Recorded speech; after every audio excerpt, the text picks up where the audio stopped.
this is you, if your life is threatened. Dr. Sheila Cassidy was working in Chile when she ran into danger. This is her story.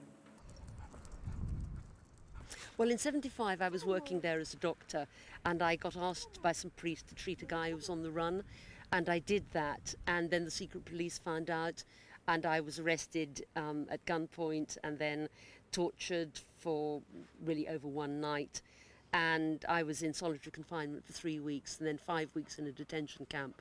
I was actually tortured on 3 separate occasions and stripped naked and tied to this metal bunk bed for torture on 4 occasions, and it was very, very scary because the thought of the pain was so terrifying, and I think it must be quite like people who have surgery and things just get more and more painful. You just get absolutely terrified of the pain and terrified of the fear of death. While I was in solitary confinement, I was taken before what they call the Procurator Fiscal, which is the judge, and he made it very clear to me that I was being accused of having killed the maid, who was actually killed by the military, in the house where I was arrested, and that I might actually be executed. And I spent the whole of the next night really doing a sort of fighting with God and pleading for my life, and eventually managed to hand my life over to God a bit like a blank cheque, but it was absolutely terrifying.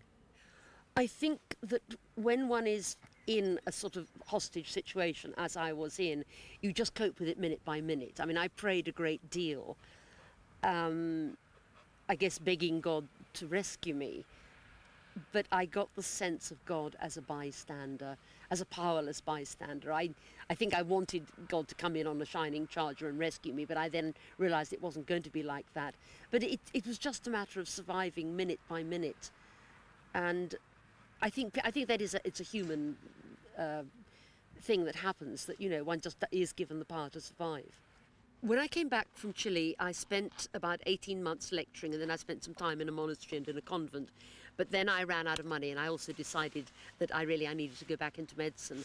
And by chance, I went into oncology and found that I absolutely loved it, that I was very, very at ease with people who were very frightened, with people who were dying, and that I had an ability to communicate with people in a very direct way. I think that we're all frightened of death. I think even people with a deep faith, I think it's the fact that it's the unknown, it's the fact that it's the fear of annihilation, and I think that's a basic instinct which a lot of people manage to subdue in the last days and weeks of their life. But most people go through some kind of a battle of acceptance, and the job of people who work in hospices really is to help them to do that, to help them along that journey. I've always said that really since the Chile thing, I've had no small talk. I can't make polite conversation at a cocktail party, but I can talk about living and dying with great comfort and ease. And I think that's what, you know, brought me to it and made me good at it. I think death is an inevitable part of the human existence.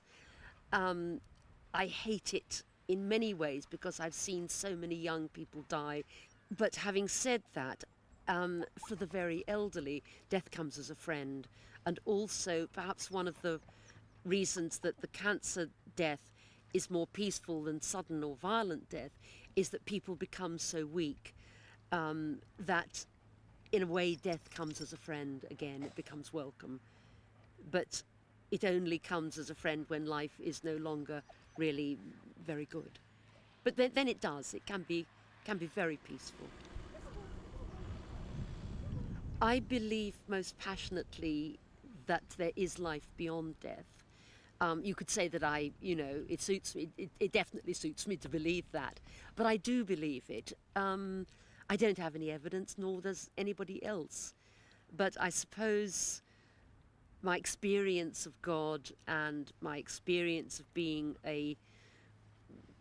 someone to whom the spiritual life has always been important teaches me that there is life beyond death, and I don't see any point in trying to change that.